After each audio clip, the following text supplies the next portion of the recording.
On behalf of all of us here at the Calgary Flames, my name is Beasley, saying so long. Enjoy your evening. Stay warm. Right now, Brandon Parker and Ryan Dittrick. Post-game show presented by Original 16. Original 16 gives you the chance to win one of 3 Calgary Flames fan experiences. Details in the new limited edition 15 packs of Canadian Pale Ale. Original 16, official beer sponsor of the Calgary Flames. Must be of legal drinking age, no purchase necessary.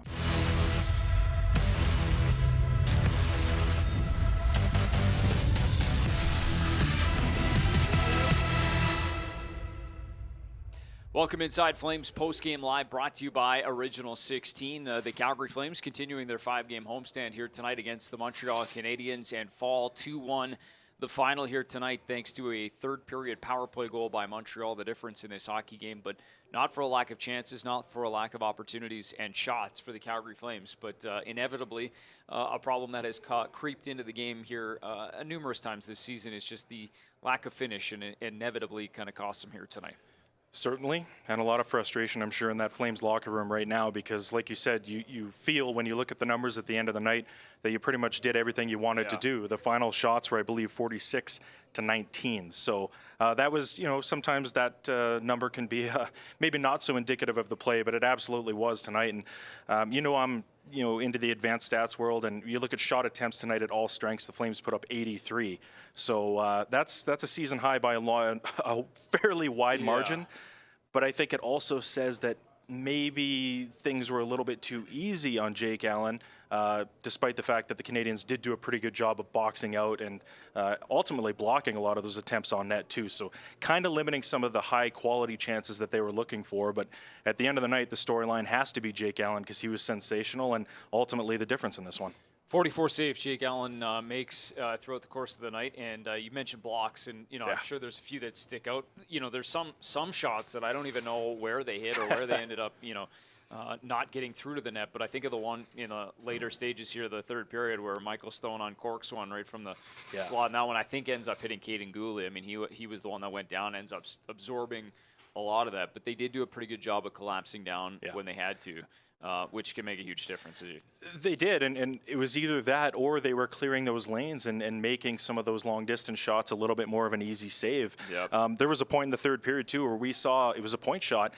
Jake Allen reached across his body to make a glove save. I mean, it kind of made that like an outfielder in baseball. So things, at times maybe a little bit too easy for him. And that's not to say the Flames didn't have those grade A looks. They did. I think just the discrepancy was what the difference was. And obviously the Canadiens got that one look they needed, a power play chance. That's the difference.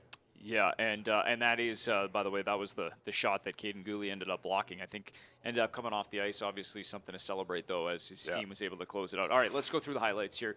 We'll hear from head coach Daryl Sutter. We'll hear from players inside the Calgary Flames locker room as well throughout the course of the night. But here's how it all went down this evening, and it started early. In fact, 13 seconds in was the lid lifter, and it comes courtesy, and we'll give some credit to the former Calgary Flame, Sean Monahan, because he's the one that pokes that through the neutral zone. It's Juraj Slafkovsky that ends up getting the goal, but Monahan some credit here. Yeah, and you know what? Kind of a tough play for Jacob Markstrom, too, because, it's one of those 50-50 plays. You either come out and you make a play on it, or Sean Monahan has a breakaway. So it just kind of gets away from him. You and I were sort of debating, did he miss the poke check? Was he not going for it? Maybe we'll find out from him in a little bit here, but obviously it works out in Montreal's favor. Yeah, he gets to the puck first, but obviously that goes right to Slafkovsky, and that for him is his 4th of the season. The Flames, though, do answer in the second period. It comes with 29 seconds left after out-shooting, out-chancing Montreal. It is Elias Lindholm, 7th of the season here. Yeah, that's great work on the forecheck, knocking Mike Matheson off the puck, but once again, Jonathan Huberdeau, to steal a line from Peter Labardius, what's the one word that describes him? Instincts. I'm not sure how you have the awareness or, maybe the backdoor vision to know that Elias Lindholm's going to be in that spot, because there's zero indecisiveness there. He zips that pass across, and that's where Lindholm is. And some credit for Lindholm to circle around and find an open spot, as we've seen this guy do a few times, and that's Sean Monahan here in this building. And he's kind of the one that starts this from below the net, but it's the seam pass from Nick Suzuki and the finish from Cole Caulfield. Yeah, I don't know what you say about this. I mean, that kid can shoot the puck, and this is a really well-executed power play by Montreal. That there were times on both power plays tonight we didn't see really either team test the seams too much, but there was an opening there. Obviously, if Cole Caulfield has that much space and from the dot, that's where he has so much of his success. Jacob Markstrom, not much he can do there. No, no question. And that was an absolute rocket on the finish there by Caulfield. The difference in this hockey game, and I'm sure it'll come up in the press conference as well, is the power play, too. I mean, I think you look at it and, Montreal capitalizes on that one. I think they had another one later. Didn't score on that one, so they were, I believe, 1 for 2, but Calgary goes 0 for. So let's listen in on head coach Daryl Sutter now. What'd you make of this one? Well, win everywhere except on where it counts. You were happy with the effort? It was just sort of the execution. Obviously a tough way to start the game, 13 seconds in. Do you say anything to a goalie when they sort of go out of their crease like that? Well, it wasn't just on the goalie. I mean, Sean had the whole middle of the ice. There's certain coverage there that's on the first face-off that should be there. You're looking for your power play to come through for your team to get you an You extra know, we had yeah, for sure. I mean, in the end, their power play scores a goal on a very undisciplined penalty. Were you surprised the Habs didn't get a call there, like a coincidental penalty? Were you surprised that only much? No, because it was icing, right? The whistles went, and I have no idea why we retaliated. There was 2 of us retaliated there for no reason, and I can see if it's a 3 or 4 goal different game, but not a 1-1 game for sure. You guys did have a lot of good chances too. I mean, is part of it that just We had Jake lots of, the guys that had the good chances are the guys that need to finish, right? They were the if you look at it, they were your top guys that had a lot of good looks tonight. I mean, the goal we scored was an empty net goal. Good play by Lindy, gives him a little poke, and then Jonathan makes a good play. But there's several opportunities that was just player and goalie, so finish the deal. Same applied to the power play too, in terms of what did you see from that? Exactly, that's a carry forward of all that. Yep. All right, there's head coach Daryl Sutter, and I believe the biggest and easiest takeaway is the very first answer, and that is win everywhere but where it counts, and those hurt. Yeah, absolutely. And you know what? The other thing that caught my attention there too was we were watching the game, sort of debating whether or not that should have been a call on Andrew Mangiapane that ends up, resulting in the game-winning goal by Cole Caulfield. But the head coach saying it was sort of an unnecessary penalty to take in a close game. So probably hard to argue that, given that the power play can make such a difference in these 1-1 games, and ultimately it did. But again, talking about his own team's power play, again, it was just sort of the execution that was missing here. We did see some players bring in more of a shooting mentality to the table. It's what worked for them so well in some previous games. But again, maybe it just comes down to those battles in front of the net, the traffic, getting the puck where you need it to be. And it just, it's kind of what he goes back to, earlier this week. 1 goal short. It's kind of been a theme around here. Yeah, inevitably, that's what it comes down to. Let's take a look at the night of Jake Allen as we describe chances and scoring opportunities. And obviously, when it comes to 46 shots on net and just 1 goal, that would be the difference, and that's number 34 between the pipes of the Montreal Canadiens. And he was busy. He had a lot of action in front of him, and turned aside all but 1 of them here tonight. Yeah, and this is a guy that had something to prove. Just talking to our Montreal media counterparts, a lot of them, I don't know if shocked is the right word, but definitely surprised that he was getting the nod in tonight's game. Came into the night 6-8 on the year, .890 save percentage, 3.57 goals against. So not exactly numbers you're going to be winning with in this league. So definitely something to prove for a Stanley Cup winning goaltender. And I mean, he answered the bell. So you don't get to hide when the other team's putting up 40+ shots. He didn't. There were a couple instances tonight too where the Flames had a few point blank looks. You can think of one off the stick of Elias Lindholm in that third period too. He looked confident, really coming out and challenging the puck. He's making some of these saves look fairly routine too, which is impressive for a guy that's had kind of a difficult year so far. Yeah, that one that goes right off the mask. I think Tyler Toffoli had the shot on it, and there was a little flyby scream. I believe that was Lindholm that cut right across the top. I don't think he saw it, but it ends up hitting him right in the head. And that's that puck luck we're talking about, right? Right. Yeah. And I think Toffoli led all Calgary Flame shooters with 7 shots on net here tonight, but I think only 3 Calgary Flames didn't register 1. So you could see it was spread through the lineup. Obviously, it was just the finish that was missing here tonight. Let's go back inside the Calgary Flames locker room and hear from our first player. I think it was Elias Lindholm. Is that who you said? Oh, Jacob Markstrom. All right, let's hear from the goaltender, Jacob Markstrom here. Let's get his reaction to tonight's game. You guys did a great job, and once again, I got to be better. I suck right now, so I got to step up, and we're playing good hockey and not letting many scoring chances in, but we can't start behind every game. Can you take us through what happened on that opening goal? No, I think everybody saw what happened, and it's not a good play. What was it with Josh Anderson on that play? Nothing really. I just suck at hockey right now. What can you do to get better? Work harder, stop more pucks. Okay, thanks, Jacob. Thank you.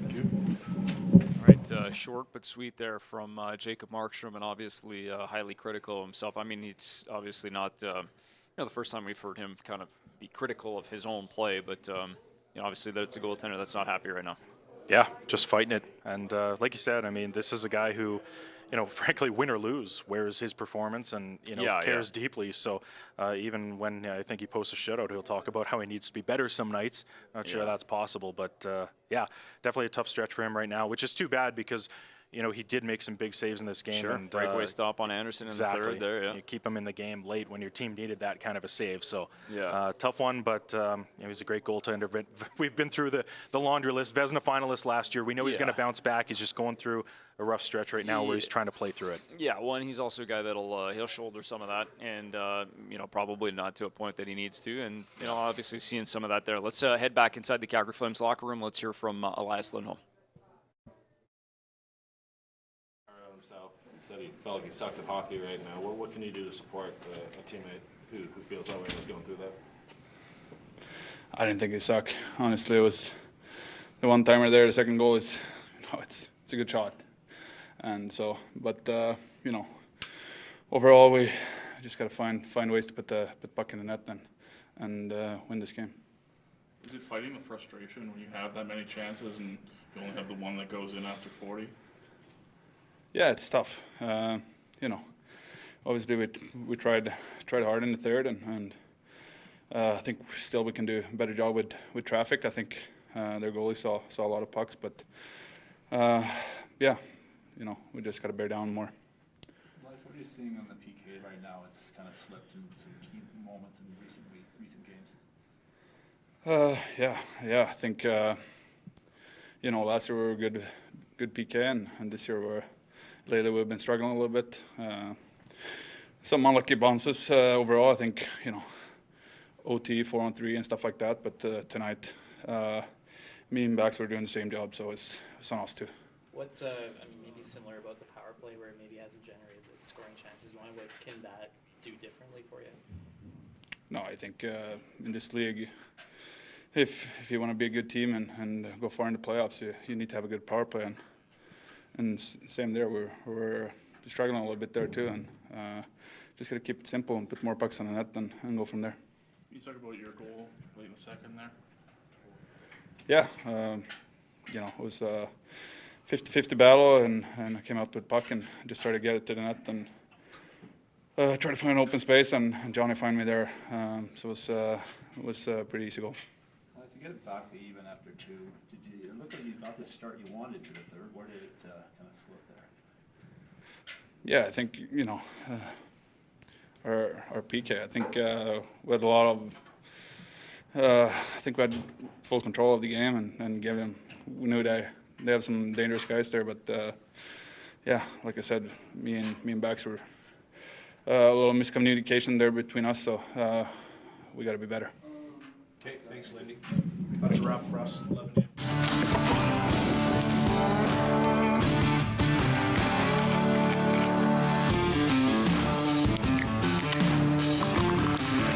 Original 16, a great way to celebrate things done well.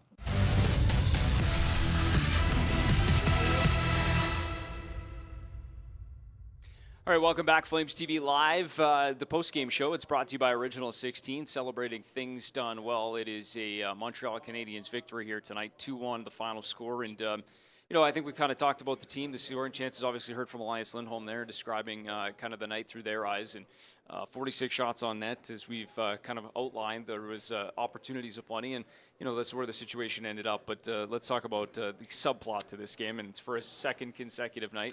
There's a homecoming of sorts, and Sean Monahan playing his first game back here at the Scotiabank Saddledome. And maybe before we even we chat a little bit more about it, let's listen in on the first period. TV timeout, as accustomed to we see in the National Hockey League, the return and the tribute tonight.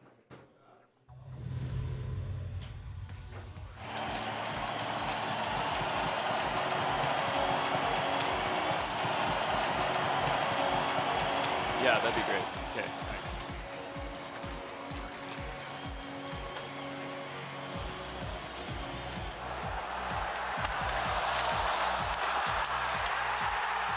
All right, so here's a little look at the night of number 91, which seems a little bit weird to say. Number 23, obviously, here as we've known him, 656 games as a member of the Calgary Flames. What a beautiful salute there from the Flames faithful, and a standing ovation as you would expect, and deservedly so. And then obviously finishes his night assisting on both Calgary Flames, both Montreal. See, old habits die hard, I guess. There you go. Both Montreal Canadiens goals against the Calgary Flames. Yeah. You know what's weird? I was thinking about it this morning.